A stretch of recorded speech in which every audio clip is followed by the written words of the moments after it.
আজ বৃষ্টির দিনে মায়ের আবদারে বানালাম আমি নিজের মতো করে খিচুড়ি। এই যে চাল ডাল সমস্ত রেডি। প্রথমে আলুটাকে তেলে নুন হলুদ মাখিয়ে এপিট ওপিট করে বেশ লাল লাল করে ভেজে নিলাম। ভেজে আলুটাকে সরিয়ে নিলাম। এবার তেজপাতা, শুকনো লঙ্কা, একটু জিরে, একটু গোটা গরম মশলা দিয়ে পেঁয়াজ ভাজা ভাজা করে নিলাম।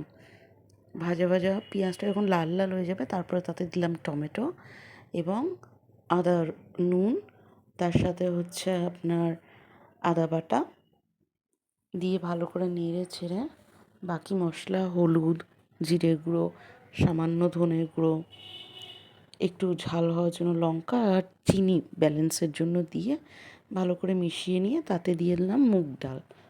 মুগ ডালটা ভালো করে ভেজে নিয়ে তারপরে দিয়ে দিলাম চাল। চালটা একটু ভাজা হয়ে গেলে আলু দিয়ে মিশিয়ে নিয়ে পরিমাণ মতো জল দিয়ে দিলাম।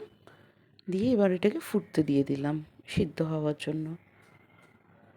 সিদ্ধ হয়ে গেলে তাতে একটুখানি ঘি আর গরম মশলা দিয়ে নামিয়ে নিলেই তৈরি আমাদের খিচুড়ি। বৃষ্টির দিনে খিচুড়ি সকলেরই খুব ভালো লাগে। বাইরে ঝিরঝিরি ওয়েদার, বৃষ্টি, সাথে খিচুড়ি, তার সাথে বেগুন ভাজা, পটল ভাজা, ডিমের অমলেট, পাঁপড় ভাজা দিয়ে আজকে আমাদের লাঞ্চ কমপ্লিট করলাম মা মেয়েতে।